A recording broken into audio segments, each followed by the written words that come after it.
On est en juin 2016, il fait chaud, on est dans le gymnase où ma fille a fait son cours de gym toute l'année et c'est le jour des évaluations et de la remise des évaluations. Donc après avoir fait les tests, ils appellent élève par élève chaque élève qui a validé son année.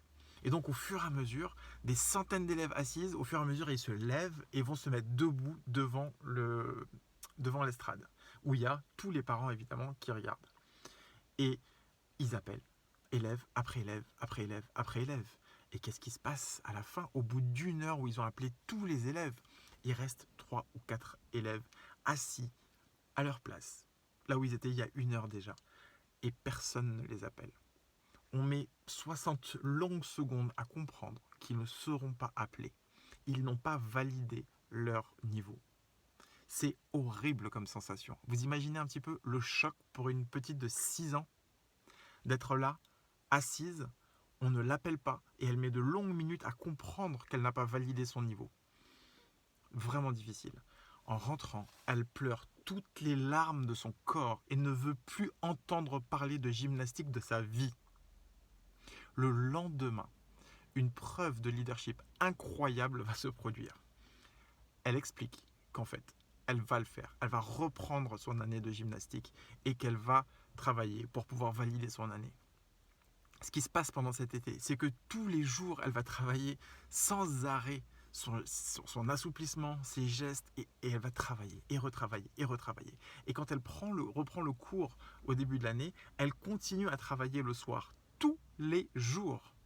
Elle valide à la fin son année haut à la main évidemment, et entre-temps, elle va progresser de manière significative, parce que ce qu'elle aura appris avec cet échec, c'est que le travail est important. Et elle va travailler et continuer à s'exercer en dehors des cours. Et elle va rattraper le niveau et bien au-delà du niveau. Je ne rentre pas dans le détail, mais en tout cas, elle a beaucoup plus progressé que ce qu'elle n'aurait progressé si elle avait validé sa première année comme ça. Une excellente preuve de leadership. Quel composant du leadership? La gestion de l'échec. Elle a géré l'échec. Et cet apprentissage va lui rester toute sa vie parce que ça lui a donné la croyance et elle a réalisé à quel point un échec était juste une marche vers la réussite. Elle a compris à quel point le fait de travailler, le fait de contourner et d'aller au-delà des échecs pouvait l'amener à un niveau même au-delà de ce qu'elle aurait pu espérer. Que c'est une opportunité, qu'un échec est une opportunité. Alors je vous pose une question. Qu'est-ce que vous ne faites pas par peur de l'échec? Qu'est-ce que vous avez arrêté de faire parce que vous aviez échoué la première fois? L'énorme différence entre ceux qui réussissent et ceux qui ne réussissent pas, ce n'est pas qu'ils aient un échec ou pas. L'énorme différence, c'est que ceux qui réussissent ne s'arrêtent pas au premier échec. Ils recommencent, et recommencent, et recommencent. Un dernier exemple avant de terminer cette vidéo. Combien de fois donnez-vous de chance à un bébé pour apprendre à marcher? Est-ce qu'au bout de 100 fois d'essai, vous lui dites « Bon, ça suffit, maintenant ça fait 100 fois que tu as essayé, tu n'arriveras pas à marcher, tu vas ramper tout le reste de ta vie ». Non, on ne dit pas ça. Il recommence, et recommence, et recommence, et recommence.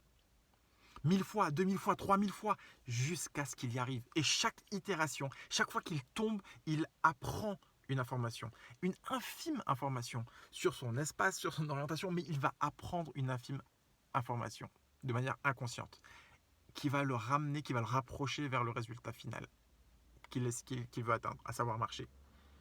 Et pour ma fille, c'était d'atteindre un bon niveau de gymnastique. Une vraie leçon de leadership, parce que la gestion de votre échec va vous permettre de prendre plus de risques. Si vous estimez, si vous considérez que l'échec est une part entière du trajet que vous faites, de ce que vous essayez d'obtenir, de l'objectif que vous vous êtes fixé et que vous allez avoir des échecs et que vous allez les surmonter, quoi qu'il en soit, vous allez pouvoir prendre beaucoup plus de risques parce que vous n'avez plus peur d'échouer.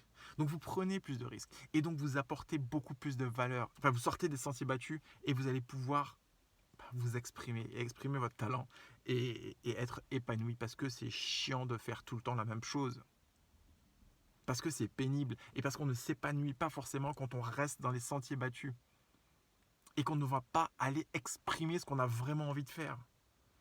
Donc allez-y, exprimez votre talent. Échouez autant que vous pouvez. Et si vous n'échouez pas, c'est que vous ne prenez pas suffisamment de risques. C'est que vous restez dans votre zone de confort, beaucoup trop dans votre zone de confort. Alors sortez de votre zone de confort. et échouer avec le sourire et recommencer. À très bientôt.